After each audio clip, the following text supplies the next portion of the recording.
कई राज्य फिलहाल स्कूल खोलने का मन बना रहे हैं, लेकिन इससे अलग कुछ राज्यों ने स्कूल खोले भी हैं।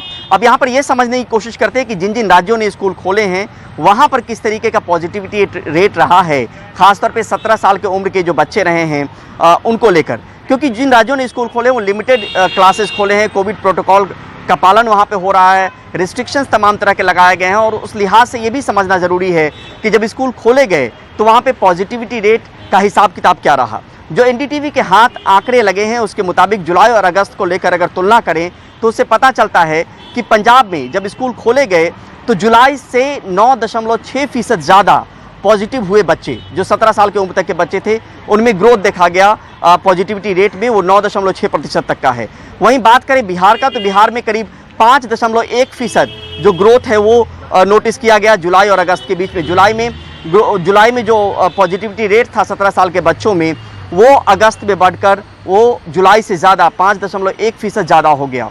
मध्य प्रदेश में 2.9% बढ़ गया, गुजरात में 2.5% बढ़ गया, छत्तीसगढ़ में 2.3% बढ़ गया और उत्तराखंड में 1.9% बढ़ गया।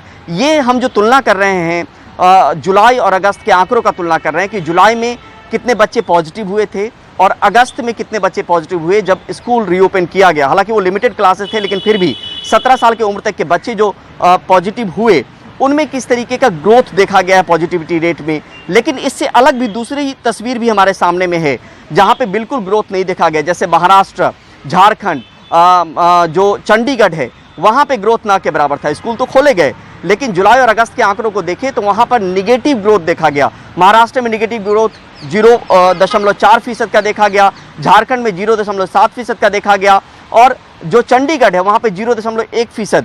यानी ये सब निगेटिव ग्रोथ हैं महाराष्ट्र, झारखंड और चंडीगढ़ के आंकड़ों को लेकर बात करें तो। बाकी जो राज्य हैं वो पंजाब, बिहार, मध्य प्रदेश, गुजरात, छत्तीसगढ़, उत्तराखंड, यहाँ पर जो है वो जो पॉजिटिव होने वाले बच्चे थे उनकी संख्या में इजाफा देखा गया जब स्कूल रीओपन किए गए। तो दोनों ही तस्वीरें हैं, मिली जुली तस्वीरें हैं। लेकिन इस बीच में जानकार ये भी कहते हैं कि जिस हिसाब से सीरो सर्वे में बच्चे पॉजिटिव पाए गए हैं उस हिसाब से बहुत ज़्यादा खतरा उनको लेकर नहीं है। लेकिन उसको लेकर भी कई नियम और सुझाव जो है वो सुझाए गए थे कि जो स्टाफ्स हैं, जो कर्मचारी हैं स्कूल के, वो पहले वैक्सीनेट हों और उसके बाद ही स्कूल खोले जाएँ। और उसमें भी जो सीमा है यानी जिस हिसाब से प्रोटोकॉल को फॉलो करना है उसका भी ख्याल रखा जाए। यानी दोनों ही तस्वीरें यहाँ पर हैं। स्कूल खोलने के बाद पॉजिटिव होने वाले जो बच्चे हैं 17 साल के उम्र के उनकी संख्या बढ़ी भी है कई राज्यों में। कुछ राज्यों में अगर देखते हैं तो वहाँ पे संख्या घटी भी है। तो एक मिला जुला पिक्चर है, मिली जुली तस्वीर है, जिसके बाद अब ये तय करना है बाकी राज्यों को कि स्कूल कैसे खोलने हैं। क्योंकि यहाँ पर ये सीधे तौर पे दलील दी जाती है कि बच्चों की स्कूल खोलने इसलिए ज़रूरी हैं क्योंकि उनका मानसिक विकास हो पाए। घर में बंद पड़े बच्चे इस कोरोना काल में स्कूल नहीं जाने की वजह से, ऑनलाइन क्लासेस की वजह से उनको मानसिक तौर पे कई समस्याएं आ रही है, तो स्कूल खोलना जो है बहुत लाजमी हो जाता है। यहाँ पर कई जगहों पे पेरेंट्स से भी उनकी सहमति जो है वो ली जा रही है, कई जगहों पे खुद से राज्य सरकारें भी तय कर रही है।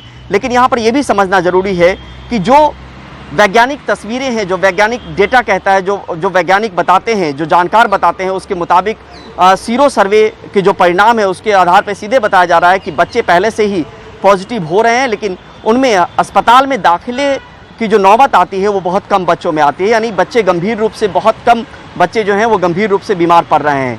ऐसी सूरत हाल में जब आंकड़े इस बात की तस्दीक कर रहे हैं कि स्कूल खोले जाने चाहिए, तो हमारी कोशिश ये थी कि आपके सामने में दोनों वो तस्वीरें हों जिसके आधार पर ये बता पाएँ कि स्कूल अगर राज्यों ने खोले हैं तो वहाँ पे किस तरीके की तस्वीर दिखी है।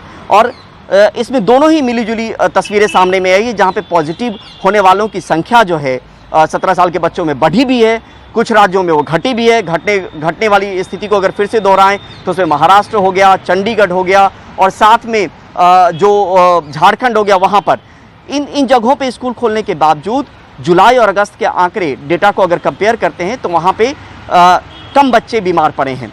लेकिन वहीं कुछ राज्य ऐसे भी हैं जिनका जिक्र मैंने पहले भी किया कि जहाँ पे स्कूल खोले गए तो वहाँ पे इजाफा देखा गया कि 17 साल के जो बच्चे हैं वहाँ पर उनके पॉजिटिव होने की संख्या जो है वो तादाद जो है वो संख्या और तादाद वो बढ़ी है। यानी यहाँ पर ये समझना ज़रूरी है कि मानसिक तौर पे विकास भी ज़रूरी है, स्कूल खुलने भी चाहिए, लेकिन यहाँ पर सबसे अहम बात हो जाती है कि कोविड प्रोटोकॉल को फॉलो करना, नॉर्म्स को फॉलो करना और उसके आधार पर अगर स्कूल खोले जाते हैं तो उसमें कहीं से कोई दिक्कत नहीं है। एक सर्वे पुराने समय में भी सर्वे किया गया था एक ऑर्गेनाइजेशन के द्वारा, एक एनजीओ के द्वारा, तो उसमें भी ये बताया गया था कि कई पेरेंट्स ऐसे हैं कि स्कूल खोल दिए जाए तो तुरंत वो बच्चों को भेजने के लिए तैयार हैं। कुछ ने ये भी उसमें ये बात कही थी कि जब तक वैक्सीन नहीं लगेगी तब तक बच्चों को स्कूल नहीं भेजेंगे। लेकिन उनकी तादाद कहीं ज़्यादा थी कि जो ये कह रहे थे कि स्कूल अगर खोल दिए जाते हैं तो अपने बच्चों को भेजने से वो हिचकेंगे नहीं, क्योंकि ये जो दौर है, कोरोना का जो वायरस है वो अब दाखिल हो चुका है। तो उसके साथ ही हमें तमाम जो प्रोटोकॉल्स हैं, जो सोशल वैक्सीन की बात कहते हैं, उन सबको अख्तियार करते हुए जीने का एक सलीका और तरीका जो है वो ढूंढना पड़ेगा। और ऐसी स्थिति में स्कूल खोलने को लेकर बहस ज़रूर हो सकती है। कई राज्य इसमें इच्छा जाहिर नहीं भी कर सकते हैं, लेकिन कुछ राज्यों ने स्कूल खोले भी हैं, कुछ राज्य खोलने की कतार में भी शामिल हैं। और ऐसे में बहुत अहम हो जाता है कि जब स्कूल खुलें तो तमाम जो प्रोटोकॉल हैं उनका पालन उसमें किया जाए। नई दिल्ली से परिमल कुमार, NDTV इंडिया।